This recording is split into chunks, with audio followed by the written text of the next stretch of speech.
why people say thank God for Friday, not Sunday, not Tuesday, not Monday. I don't know. Anyway, but we are still in the year of our Lord, 2021. And we are in the month of July. All right, so this is Liberty House International Church coming to you live all the way from the USA via Facebook and YouTube. And we welcome viewers across the nations. Thank you for studying alongside us. We are doing a good job. God wants us to study His Word, to know His Word, and then to apply His Word to our hearts and to our circumstances. So we are doing a good job. Please share. Somebody's starving. We are in the last days and people are hungry for truth. So please share it. Share it. Not that we want to get numbers, but we want people to come out of bondage. And yours truly, you are looking at me, a messenger of the Lord Jesus Christ, an agent of change and transformation with a message of transformation. Disclaimer. In case you hear anything that is unusual, not normal, I'm not weird. Just certain things are not preaching some circles, so you may not have not heard it. But check with the Bible. If it lines up, then take it. All right? Okay, I'm not here to put you down, degrade you, or to make you feel bad. So don't take offense, please. All right. Okay, so one of the things that definitely a believer has to go through to mature or to come to a place where they experience spiritual growth is the issue of what? Trials, persecution, and troubles. That's it. That's it. Somebody may say temptation. They are all under that. All right? So Jesus himself warned us. And today I want us to study something about that. We've been talking about spiritual growth, what necessary steps we have to take in order to mature. Like I said, we don't grow in a vacuum. God uses the crucible of relationship to grow us. That is why folks who are not deep in relationship, and they keep running away from everybody because they think everybody is the problem. Except then, you realize that they are still the same. They haven't changed the way they talk, the way they look at things. Their angles, I'm talking about perspectives and perceptions of life or whatever, have not changed. Hallelujah.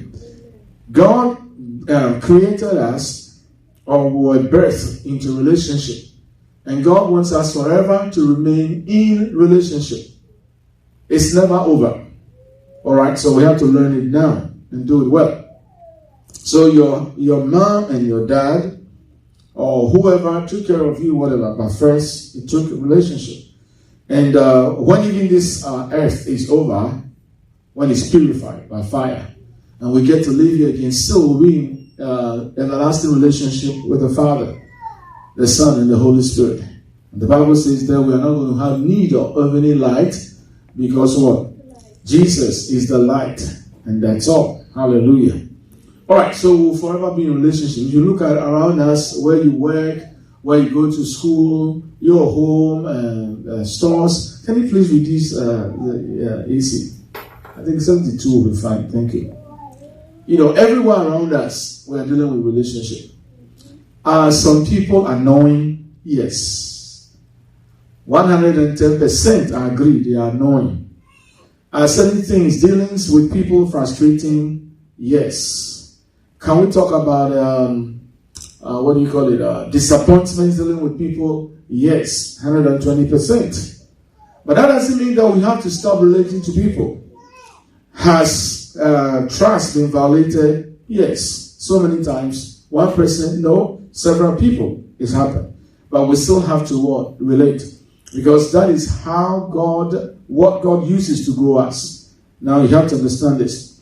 When somebody is doing something that is annoying, you may see the person as annoying. But how well can you accommodate the person? How well can you tolerate the person? How well can you be patient with the person? Do you get it? They are getting on your nerves. So, all your emotions are up there. They want to say something ugly, something dirty, something hurting, something that is mean. Do you go ahead with that?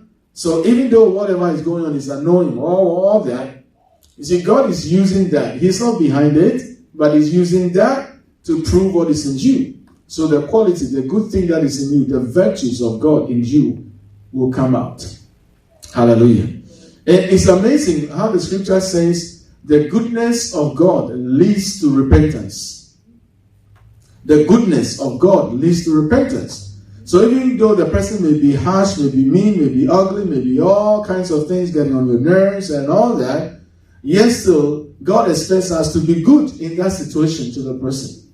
Now, so depending on how one handles such a situation will determine your growth, whether you are going to be growing up or you are going to be growing flat or stay the same. Now, another thing is, that's what we're going to talk about today, troubles. Just plain and simple troubles. And I'm going to take you from, what's the name? John chapter 16, the 33rd verse, John 16, 33. Jesus speaking. Probably let me take it from 31. Okay? Because Jesus is talking about himself here. So Jesus answered them, do you now believe? 32 says, indeed the hour is coming. Yes, has now come. I like the way Jesus speaks. It's prophetic language. The hour is coming. And he says now it's here. If it's coming, how come it's here? Alright? That you will be what? Scattered. You'll be what? Scattered.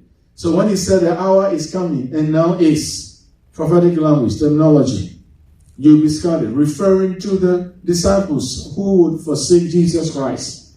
And did that happen? Yes, it happened. All of them. They forsook Jesus. Alright? So he says the hour is coming and now is that you will be scattered, each to his own, and will leave me alone. And yet, I am not alone because the Father is with me. That is one of the things that I'm going to say here. At times, because of where God is taking you, what He wants to do with you and through you, you come to moments where it seems like you are all alone. You are all by yourself. You feel like abandoned. You feel like neglected. You feel like rejected. Nobody is for you. Nobody is watching your back. Nobody has your interests at heart. I mean, nobody is even thinking about you. Every one person goes through this stage. It's a stage you go through. Now, the moment you go through successful, because you respond with the word of God, you are not mean, because when you are going through, there are things that you have to do. All right? You have to be thankful, because in everything give thanks, because that's the will of God for you. Now, it says, do all things without complaining. So whether you are dealing with somebody or a situation, you still don't complain, you give thanks. That is how you are going to go through. Then it says, count it all joy when you fall into diverse temptations, trials, troubles, and persecutions. So you count it all joy, an opportunity for God to show up, or for you to experience God on a level, on a note that you haven't before. Right? So this is what you should be doing. That's why what's going on. Now, on the contrary, you realize that those who have not experienced spiritual maturity or growth, they handle problems different. You see people that when they are going through, they quit church. They quit services. They isolate themselves. They won't talk to anybody. They won't even talk to somebody about what they are going through so they can receive any help. That is not maturity. They stay by themselves. They stomach everything. And then at times they sound so religious but not spiritual. They say, I just want to be alone with God. If God wants you to be alone, He wouldn't have created a family. But God has a family. So He doesn't want you to be alone by yourself and by God Himself. Because we are what? Family. So you have to be with God. Our fellowship, our communion, our association is with God and with men. So you don't disconnect. That is immaturity. That's one of the marks of immaturity. And then immaturity does not allow you even to tell somebody the issue. Because you feel, they are going to judge me. They are going to look down on me. It's going to be used against me. And, they have this impression about me. I don't want to ruin it. I don't want to change that. I like the image they have about me. So I'm going to keep it that way. You don't do that. That's arrogance or pride. Everybody's going to go through something. It's just a matter of when. And the magnitude varies from person to person. But everybody's going to go through something. And I want to assure you that no matter how you feel alone, somebody's with you. I remember the early mid-80s when I answered the call of God. I felt so lonely and alone. To me, like only a few people I could count. People understood what I was going through and they were giving me support. It's like the rest of the world is like, what am I trying to do? Nobody was coming on the same table with me. Everything anybody said was contrary to the way I felt inside and the way I sensed that God was leading me. It was otherwise. And I went to person because I was going through so much. I used to cry. And then I'll go to somebody, by my brains. I think that the person will help me. I'll say all my story and everything. And then it's like, nothing. And it was like, what? I can't believe that nobody's trying to help me out. I'm just asking for small help. Nobody wants to help me out. Now, then I didn't know like I know now. That when God calls you, it takes you through a process. And one of the things is that you are going to learn how to walk. When I say walk, you are going to learn how to walk by faith. So, things that you depend on, people that you depend on, all those people like, God works things out such that you come to a place where they are no longer there, sort of. So I went through that. So everybody will go through that. And then you think that, you mastered that. No, that is another form. But another form, another shape, another size, another color of tribulation, trial, trouble, testing will come again. You see, but the thing is, when you know the word of God and you respond gracefully, or you handle it gracefully, like the Lord wants you to do it, then of course, something happens. The virtue of patience. Now, when we read the Bible, it says to faith add knowledge, and to knowledge add this, add that. Patience, perseverance, all those things are mentioned there. For you to be what? Fruitful. All right? So something happens. This issue of endurance or perseverance, patience, diligence, is born already in you, but now it surfaces. You begin to go to work with that. You know how to hang in there till God shows up. Hallelujah. You can accommodate some level of foolishness till the person changes. I can't get on my nerves. No, you come to a place where something doesn't go off or on in your head. You'll be looking at the person and still you'll be praising God. That's growth. You see, that's growth. And it happens. It's possible. Alright? So that's what we have to look for. So God is always going to be with you. He says, I'll never leave you nor forsake you. Now, I want you to look at this from this angle. Any trouble you go through, God is involved. I want to say that again. Any trial, any testing, any temptation, any trouble, persecution, call it whatever. Anything you go through, God is involved. Why is He involved? Because He's promised He will never leave you, He will never forsake you. He will never leave you without what? Help. And you are in union with Him. He lives in you. You are in Him. You and Jesus, you are one. Hallelujah. Just like I'm reading here, it says, and will leave me alone. But it says, and yet I'm not alone because the Father is with me. We are still in the 32nd verse of John 16. And yet the Father, man may desert you. Man may disappoint you. Man may abandon you. But His word is sure. He will never leave you nor forsake you. So when you are going through, that's one of the things you have to know. That's one of the assurance you have to walk in. God is involved. He knows all that is taking place. Because one, it's no surprise to Him. Hallelujah. And we are going to read it. You realize that it's no surprise. There's nothing that we're going to go through that is a surprise. So you walk in that. And then verse 33, John 16, I read. I'm still reading from the New King James Version. These things I have spoken to you, that in me you may have peace. That means in me, Jesus, the Word. When you walk in my ways, you have peace. Then it says here on earth, or in the world you will have tribulation. In the world you have tribulation. But be of good cheer. I have overcome the world. And the word tribulation is simple. That's what I've been saying all this while. It's defined as troubles, persecution, and trials.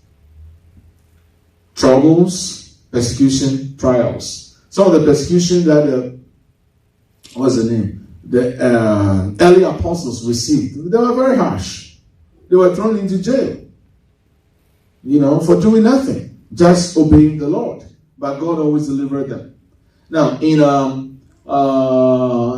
2 Timothy 3:12, I think I'm not mistaken. 2 Timothy 3:12, it says, all those that live a godly life, we can go there, all those who live a godly life, yes, and all who live or desire to live godly in Christ Jesus will suffer persecution. That is it. And you can tell. Why does that happen? Because the system of the world, the system, society, is different from the system of God. So the system of the world or the society does not agree with a lot of things that we, the body of Christ, people of God, we do. So there's always going to be something. I'll give you an example because that one you know for sure. When, what's the name? Paul, who was then Saul, or Saul who became Paul.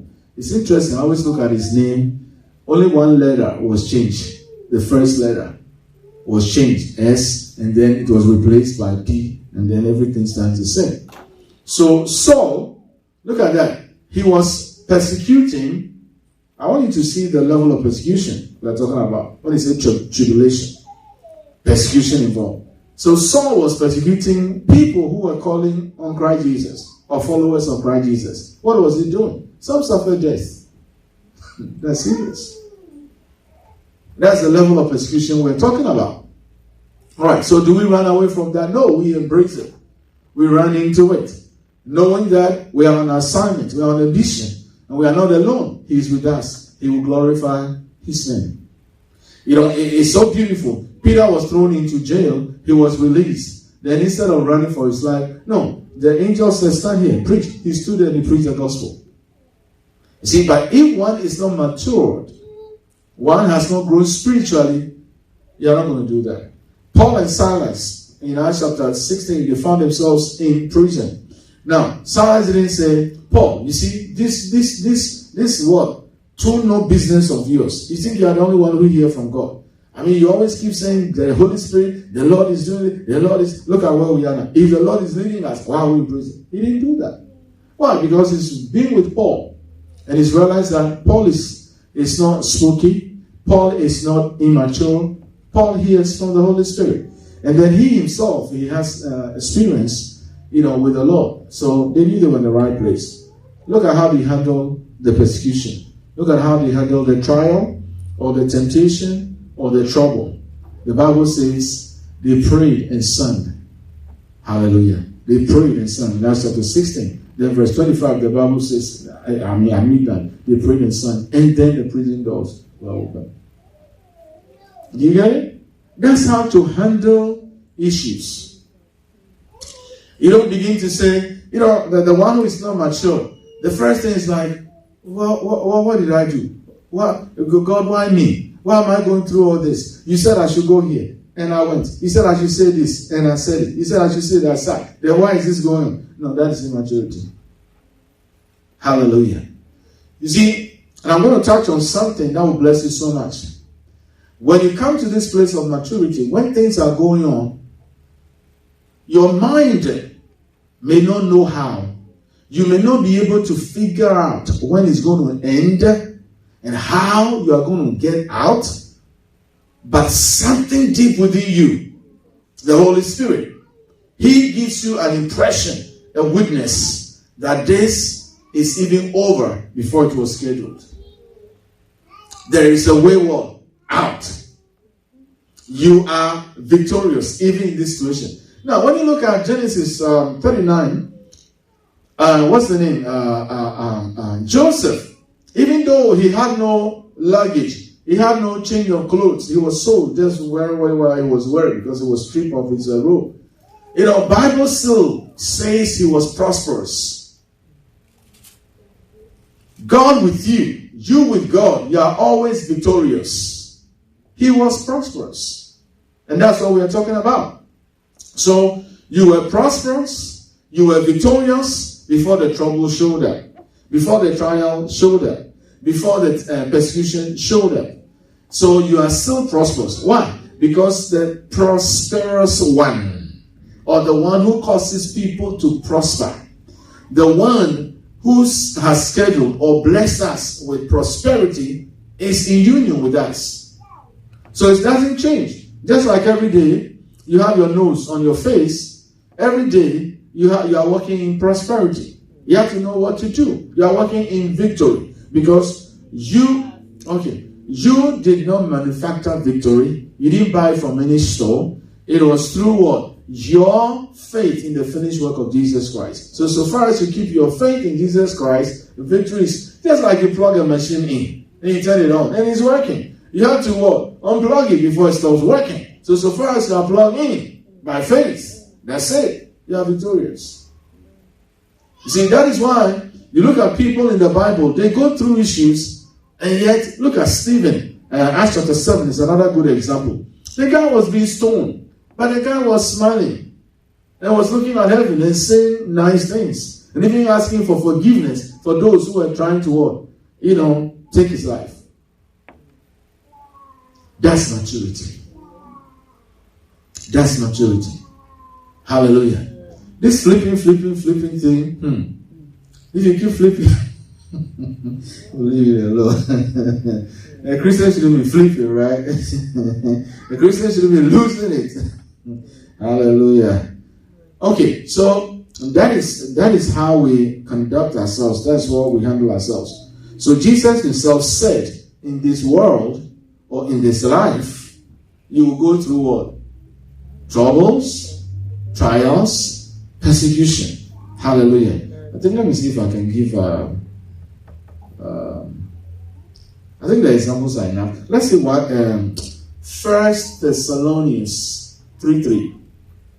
1 Thessalonians 3:3. That no one should be what? Shaken by these afflictions. For you yourselves know that we are what? Appointed to this. Wow. We are appointed to this. Paul was sharing with these people that look, we are appointed to this. We are not afraid. We are not shaken. We are not moved by afflictions, trials, temptations, troubles, persecution. We are not moved. We are appointed. What a bold statement. Do you hear people say, oh, we are appointed, to troubles? They are appointed to... No. They don't even want to say, they will say they are making a negative confession, right? But that is something that we are not going to be able to avoid. It will come our way. You see, God wants us to go through these things. So we have to be ready. We have to be equipped. We have to be courageous to go through these things. Hallelujah. Okay. When you are going through, you have to be encouraged. That's one thing. Like I said, you should know that you are not alone. Okay. And you should not be surprised. And I'm going to tell you why you shouldn't be surprised. Because God is also what? Not surprised. In just 16:33 that we read, He warned us that we'll be going through some of these things. So when they happen, we shouldn't be surprised. Because we've been forewarned. That's it. Hallelujah. And we should be encouraged because what? He says we should be of good cheer. He has overcome. We are going to get up. All right, let's look at James 1, verses 2 to the 4th verse. Verse 2, all the way to the 4th verse.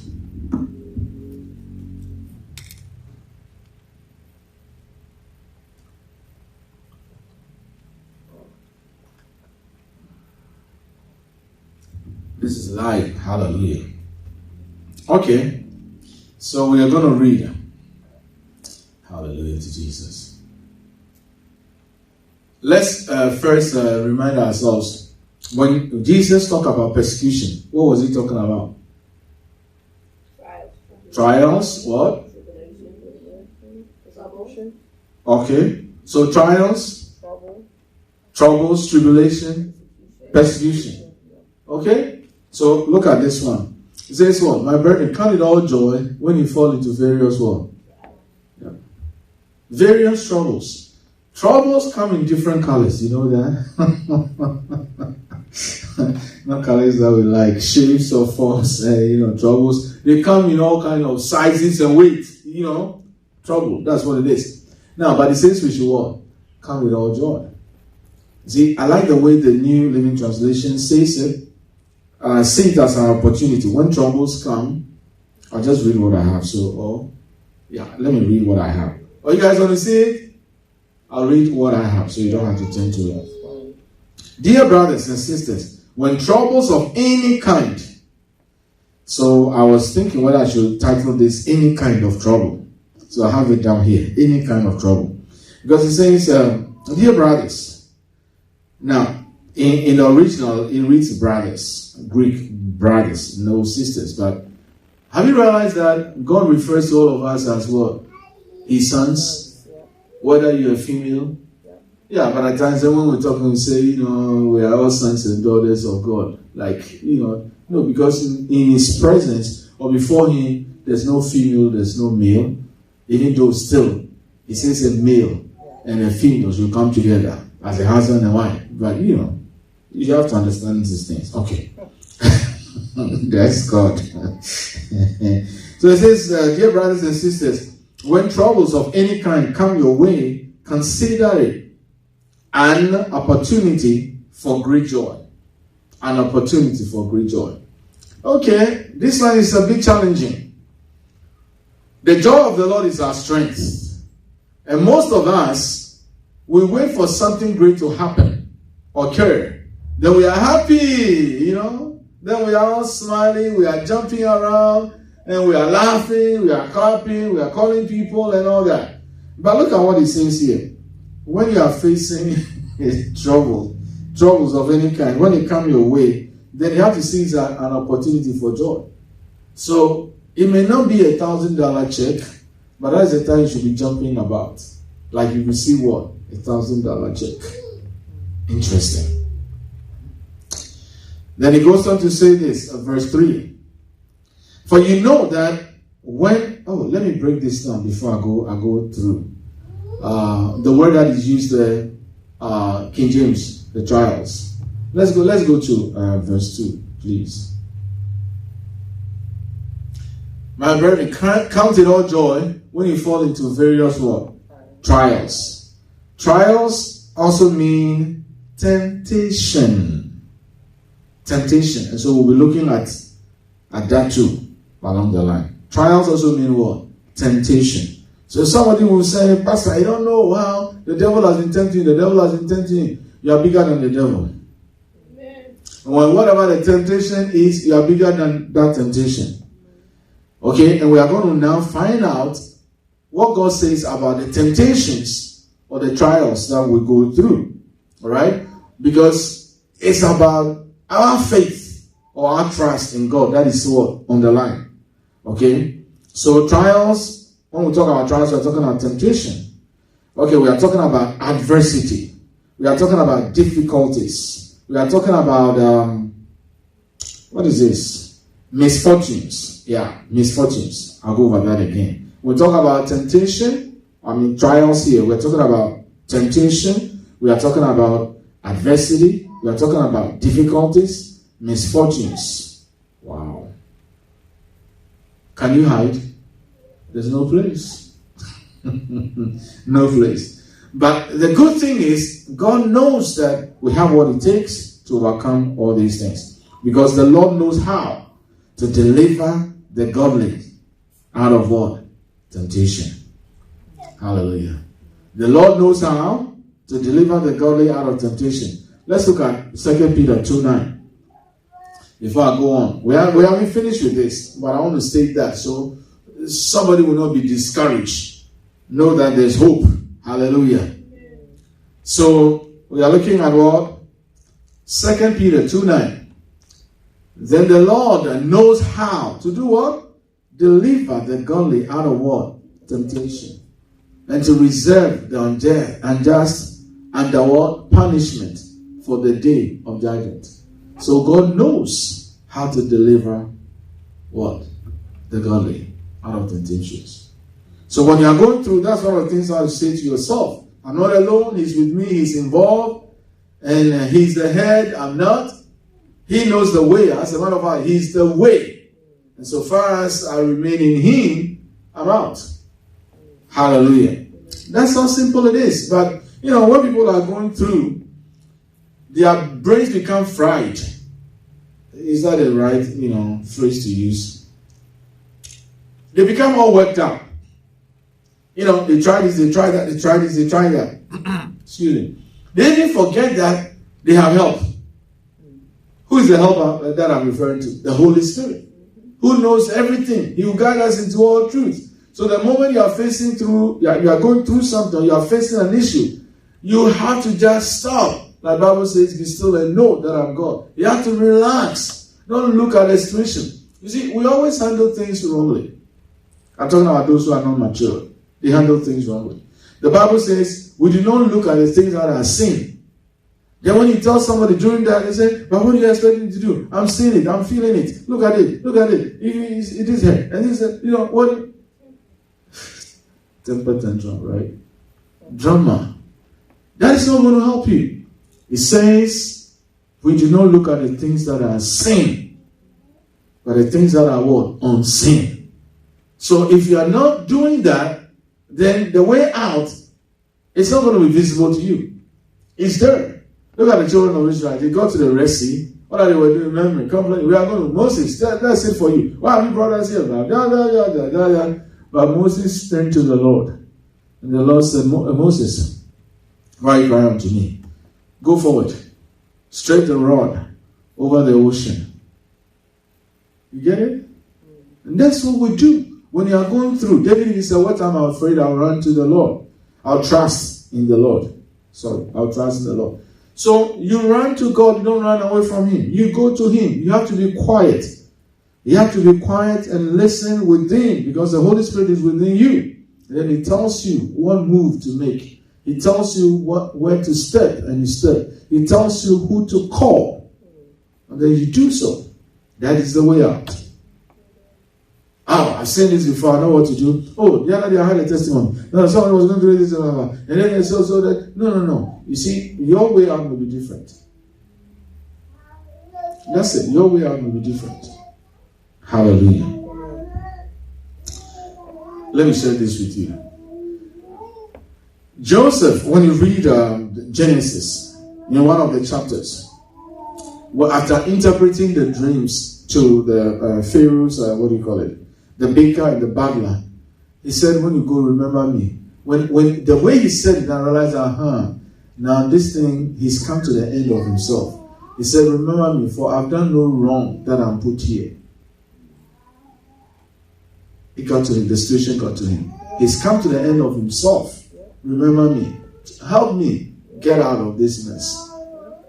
They forgot about him for 2 years. He was still in prison. Why God does that, I don't know.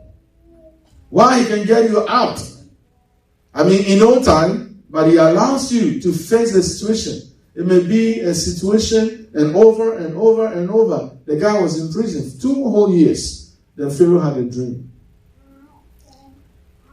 He wanted somebody to interpret. And then one of them remembered, we had a guy in prison who interpreted our dreams and blah, blah. Okay, let's say the time that he told them this, now remember me, and all these 2 years is the word developing of character. Because you could be there whining. Guys, some people are so ungrateful. You help them out, you do them good, they even forget about you. It's been 2 whole years. I mean, I can't believe that these guys, I know people have been dreaming, they need an interpreter. I'm here, I know what I'm capable of doing. I have all this ability, I have all this grace, I've done this and I've done that. Look, what I'm sharing, I've been there before. When at times somebody prospers and they don't get it. That's why it says that fret not when you see the wicked prosper. Because at times you see something called prosperity, it's not from the Lord. You don't know where you've been to, because now they are using spiritism and all kinds of things to, prosper. So it's like, what am I doing wrong? I'm doing this. I said, do by yes, still, I'm not saying this, I'm not saying that. I didn't know that I was going through. Oh, I used to whine. I knew how to do it very well. I'm telling you, I knew how to whine. And then I knew how to feel so bad and sorry for myself. Pity myself. I've been through that. I didn't know that it was a stage, it was a process I was going through. God was looking at my life, how, He was molding me. Hallelujah. Character. Look at Joseph. He saw the brothers. He didn't have any animosity towards them. He didn't have any grudge, bitterness, unforgiveness, and nothing. Despite the wrong that he did to him. Nothing. Wow. Love at work. So this guy grew. He interpreted a dream. He came out. You may be on hold now.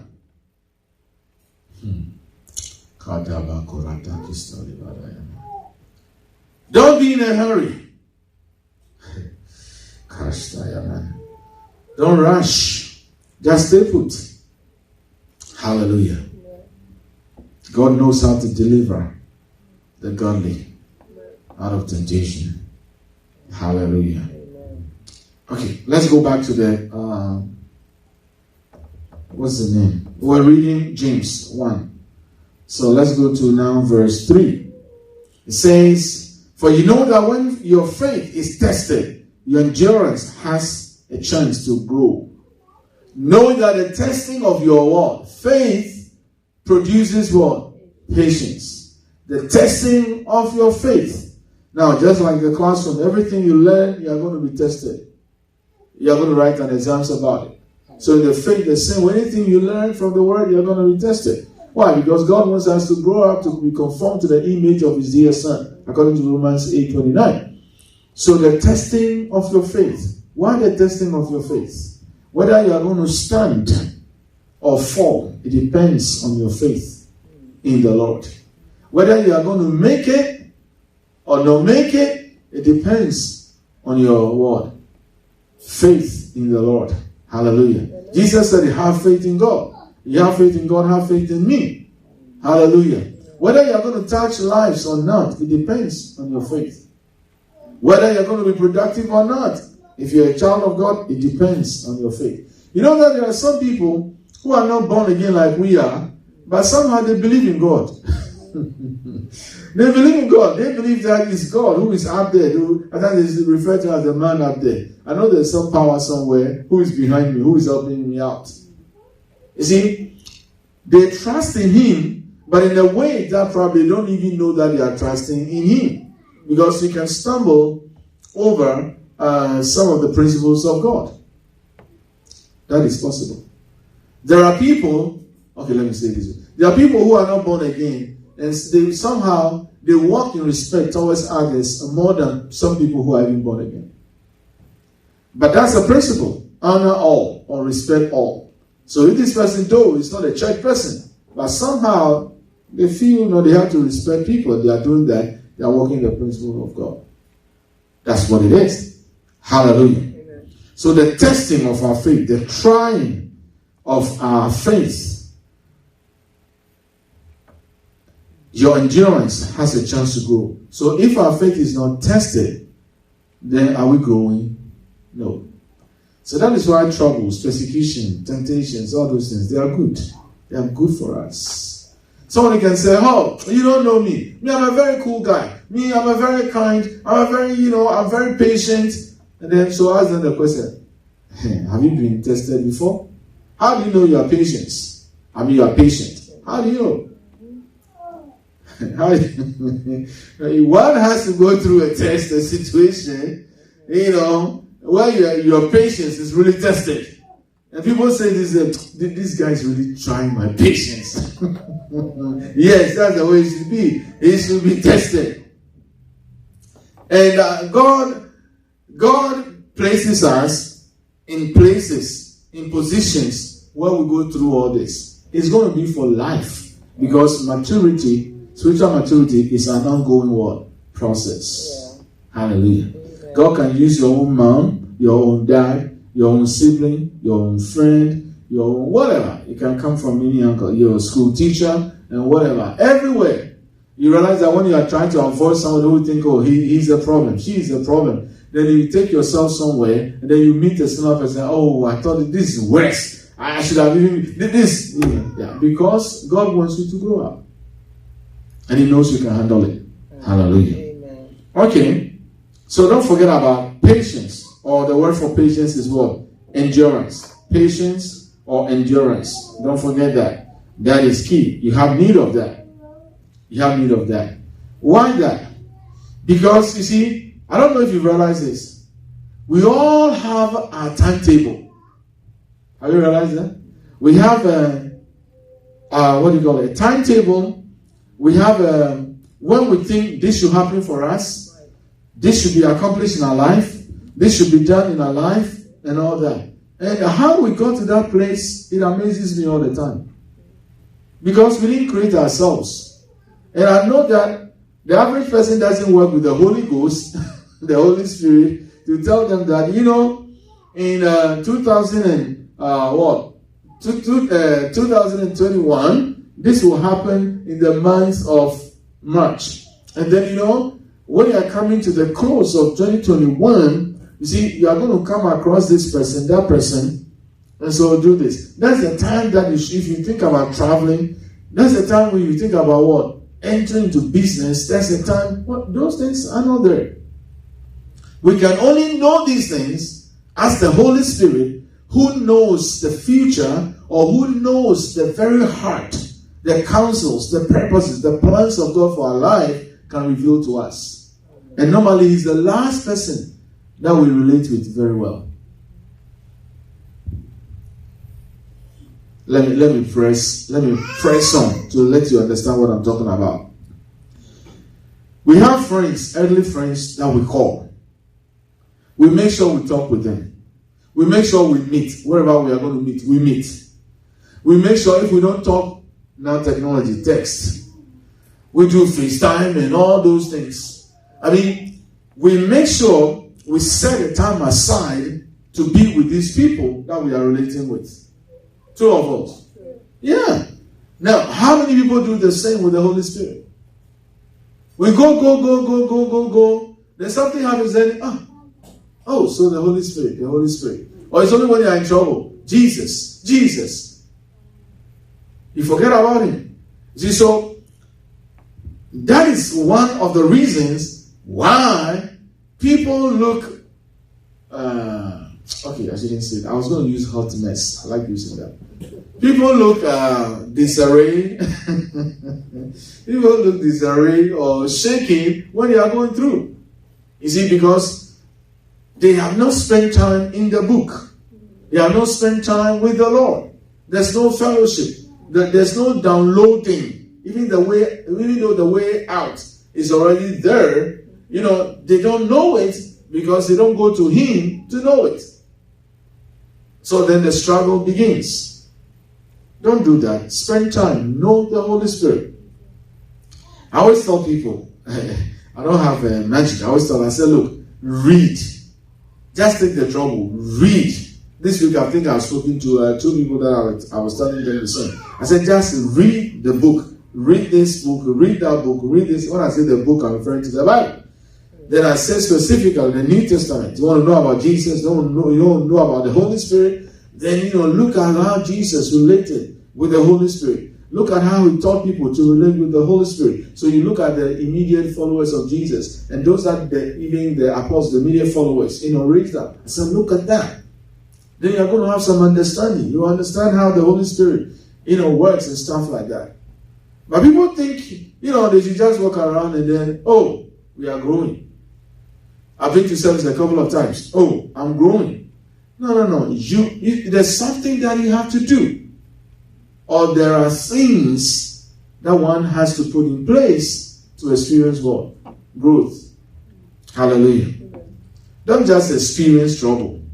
Experience the what? The manifestation of the Holy Spirit. experience the glory of God, the wisdom of God, the knowledge of God, the insight and the foresight of God when you are going through or you're experiencing what? Challenges, troubles, trials, persecution. That's it. When you read the Acts of the Apostles, it's so beautiful. The people experience problems, troubles, but they also experience the glory of God. Wow. That's the way out. Let's go to, talking about that, can't wait. Let's go to 1 Corinthians chapter 10, verse 13. Hallelujah to Jesus. You know, people think you just live, you wish, and things happen. No. It says, no temptation has overtaken you. The temptation we're talking about in, what book was that? What did we talk about? Touch on the temptation. James. Okay, James 1. Good. Now, so we are coming across temptation. No temptation has overtaken you, except such as. Now, when you read this, the English is a bit old, so at times it's, but what I want you to see here is this: the temptation is common. God is faithful. He will not allow you to be tempted beyond what you are able. Okay, that's what you can handle is what He allows. With the temptation, He will make the way of escape that you may be able to bear it. So you look at something like this, and He said, I can do all things through Christ who strengthens me. You can say to yourself, there's nothing in this world that I will ever face that I don't have what it takes to overcome it. Now, when you speak this way, you are not being arrogant. You are standing on this scripture where it says that God says He's faithful. And whatever you are going to face, trials, troubles, temptations, persecution, affliction, adversity, He's wired you. You are able. That's it. And I'll preach before this and I'll talk about you are able to bear it. The word, what it means. Able. You are equipped. You have the capacity, the ability to handle it and to handle it successfully. Hallelujah. So it's wrong for, let's say, believers especially, when they are going through something, and then the first thing they say, oh my God, I don't know what to do. Now, I don't know what to do. No, hush. If you look at this scripture, and you have faith in God, like you claim you have faith in God, this is what He says about your situation. What you are going through. Let's have the New Living Translation, please.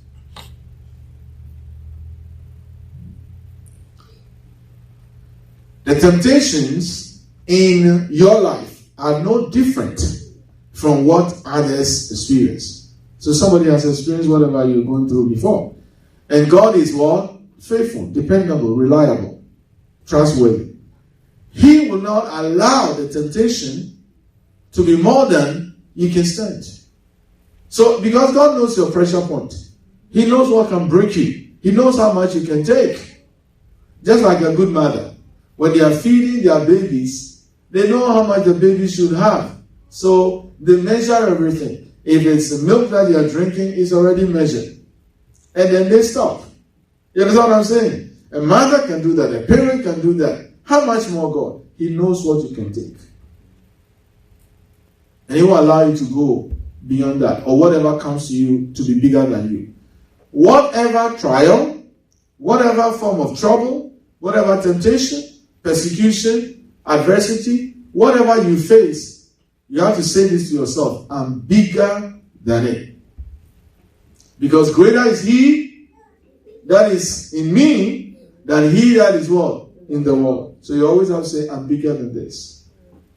I have what it takes to overcome this. Hallelujah. We are talking about spiritual growth here. Because you never know. You may be in your home and your parents may not know this, but you know it. You walk in it, you mature. And then something happens. They seem hopeless and don't know what to do and helpless. But your faith can begin to work. You exercise your faith, and you are going to be the conduit through which the Lord will move to rescue, save, preserve the whole family. What we are learning is important. Because you find yourself in situations when everybody is being negative. What do? Do you join them? You remember this all the time. Because you are part of the group and you are going through, they say, this plane is going to crash. You are there. This plane, do you want the plane to crash? This, then you begin to say your last prayer. Then you begin to call somebody and say, well, we are going through this, but no, I love you. What is that? What? Because you see yourself dead. That's no faith. Do that only when the Holy Spirit within you tells you that this is it. This thing is going to go down. There's not going to be any survival here. Then that one you have the sure word. Bible says sure word of prophecy. That's the word of God. But if it's not that way, don't let your mind take you. Why do people do that? Because they are fixated. They are looking at the problem and they analyze the problem, and then to them it's like, this is it. This is death. Everything about it is spelled death. It smells like death. I'm looking at it. It's looking at me. It's getting closer and closer. Then you dial the phone. You see, you are hearing from the situation instead of hearing from within. The God of creation. The Lord, your Father, who is in you. The Holy Spirit, your guide, your stamper, your counselor. The one who can tell you what to do. Can advise you. To show you the way out. You are not in fellowship with him. You are not looking at him. He's standing and saying, hey, I'm here. Open the door. I can help. And then you are looking somewhere else. This one goes on in your life. Hallelujah. Amen. So, you as much as, you see, but if this word is not in you, you can't do that. I'll give you another scenario so you understand where I'm coming from. When David got to the battleground, and all the army, the whole army of Israel, including their captain, King Saul, they were shaking. Nobody was saying anything positive. Nobody was optimistic. Nobody had hope. Nobody was helpful. All of them, they were even telling David, why are you here? This guy can kill you. This guy, no, blah, blah, blah, blah. David was different. Why? Because he had the word of the Lord in him. Something on the inside. Hallelujah. We know that is the Holy Spirit, the voice of God within you. Christ in you, the hope of glory. The voice of God in you energizes you. The voice of God in you speaks assurance, speaks hope, speaks victory to you. And therefore, you cannot say what everybody is saying. They might look at you weird, but don't you have eyes? No, you have eyes that are what? Super. And they are seeing beyond the situation. That's faith. You are not in denial. But faith in God tells you that, this is going to change. They were standing at the Red Sea, the shore. It looked like the enemy, the Pharaoh and his people. In no time, they'll catch up with them. They will all die. But you see, look at the difference. The system of God said, the enemy, your enemy, that you see them today, you see them no more. It's like, how? We don't have swords. We don't have horses. How are we going to run away from these people? How are we going to kill them? With our bare hands? No. Look at God. Look at his wisdom. Go forward. He opened the Red Sea. They walk on dry ground. And look at what happened. The enemy was so daring following them. You see, I always tell people this. The enemy will leave you today. He will come back tomorrow. People don't like that. But it's true.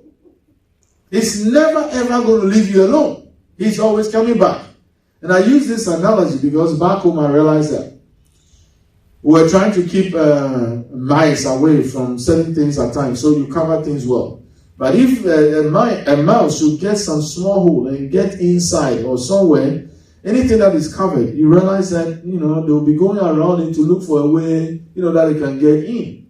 Just like the Bible says, he goes about like a roaring lion, seeking whom he may devour. It's like that, always.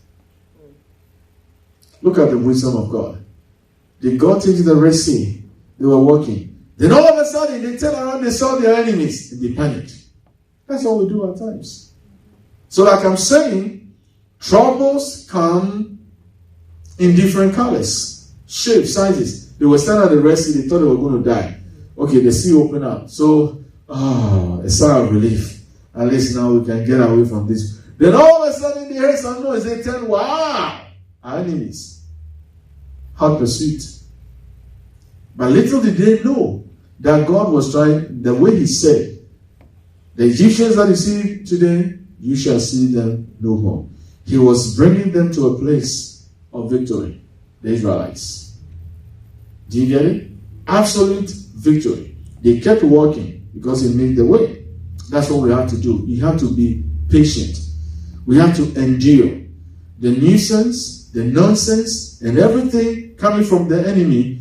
Moses was getting some from the people he was trying to deliver. If you tune your ear to that, you are going to be what? Distracted. Hallelujah. Amen.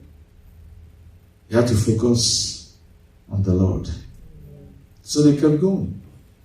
What happened? When the Israelites got out, the Lord closed the sea on them, the Egyptians. The word came to pass. The Egyptians that you see today, you shall see them no more. I'm not saying call some people enemies. Never see people as your enemies. Whoever even comes out, have the boldness, the audacity to say, I'm your enemy. Don't even see them as enemy. So tell them I love you, because Jesus said, love your enemy. Do you get it? Yeah. Judas was number one enemy to Jesus. But Jesus had him on his team. He chose him. He's one of the people he chose. He had him. He didn't come against him, do anything against him, till Judas himself took his life. Judas Iscariot. He loved Judas. But what do we do? That's maturity. How Jesus handled Judas. He didn't even set any traps for Judas to fall in. You know, we do that in the natural. We set some traps. Jesus didn't do that. He loved him. Don't see people as your problem. Hallelujah. Amen.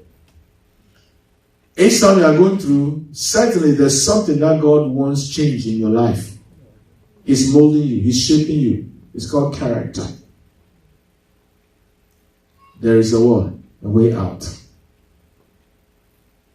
And you can handle it. Let me hurry up. I was going to go into all these things, but I don't have to. So I'll talk about the strength aspect, so I'll leave it alone. Let's do Romans chapter 5. Romans chapter 5. We'll read Romans 5. Let's start from verse 1. Even though I'm interested in verse 3 and 4. Just for whatever's sake, let's read through. So Romans chapter 5 from verse 1. Therefore, since we have been what?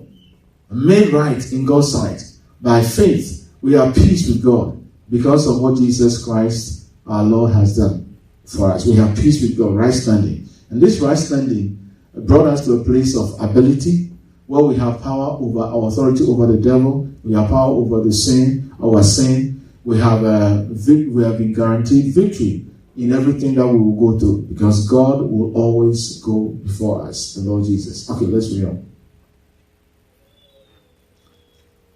Because of our faith, Christ has brought us into this place of what? Undeserved privilege, where we now stand, and we confidently and joyfully look forward to what? Sharing God's glory. Okay, let's go on. We can rejoice too when we run into what? Problems and trials. For we know that they help us develop what? Endurance. We talk about this endurance when we started. Hallelujah. Amen. Endurance is key. Troubles, the way we handle them, we're able to build patience or develop or work in the fruit of patience or endurance. Let's read on. And endurance develops what? Strength of character. So it's like if you don't endure anything, you don't have character. so far as spiritual things are concerned. They don't have character. It's like, what have you? At times people say this, what have you been through? I want someone who has been through something to talk to me. No, if she's just been through something that makes us, mature, then some people should be matured by now. Because they've been through a lot. But it's talking about our response to the things we experience or the things we go through. If you don't choose the God response, then you go through by self. That's why I see people that is like they have a negative cycle or pattern going on in their life. Because they keep doing the same thing over and over and over again. Towards, one person hurt them and they decide to be mean towards everybody. So they treat everybody harshly, treat them, in a mean way, ugly way, whatever. No. Taking their anger on everybody. No, you can't do that. But endurance develops strength. And we know how they happen. Troubles, affliction, trials, and what have you. And our confident word, hope of salvation. Let's look at it. 3 in New King James Version, verse 3. We'll end with this. And not only that, but we also glory in tribulation. You see, we are seeing the word tribulations. In this world, you have what? Tribulations. Jesus said that. And tribulation, we are talking about what? We started. Tribulation, we are talking about troubles. We are talking about persecution. We are talking about trials. We are talking about temptation, adversity, afflictions. The whole 9 yards. Misfortunes. The whole 9 yards. Knowing that tribulation produces what? Perseverance. What is perseverance? That's endurance. And we had it read from the lexicon last Sunday. Can we do that one more time? To persevere. Now, when you come to people use they like spiritual warfare. In Ephesians chapter 6, one of the things, the virtues that is mentioned there is perseverance. As a believer, you have to know how to persevere. Okay, so let's have that.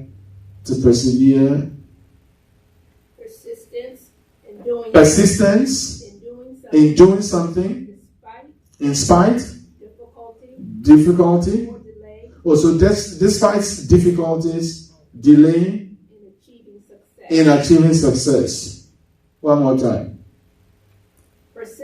Persistence. We're talking about perseverance, or to persevere, the verb. Yeah, persistence in doing something despite difficulties or delay in achieving success. Wow. That's it. So when Jesus said, let us go to the other side, despite the storms, we are going to the other side. In spite of the challenges, we are going to the other side. That's perseverance. You don't give up. You are diligent doing what he said do.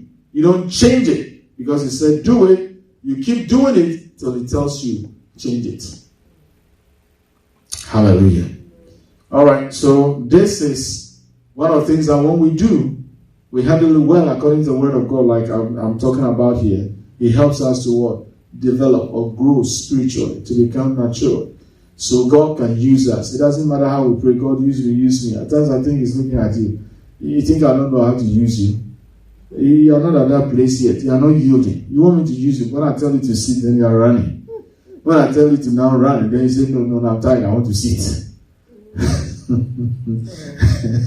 Hallelujah. So it's about growing, and then God can get some use out of us. Okay, so I'll close with this, with verses 1 and 13 of Galatians 5. Stand firm, the liberty wherewith Jesus, the anointed one, has made you free, and do not be again entangled with the yoke of bondage, but by love serve one another. Glory to God. Hallelujah.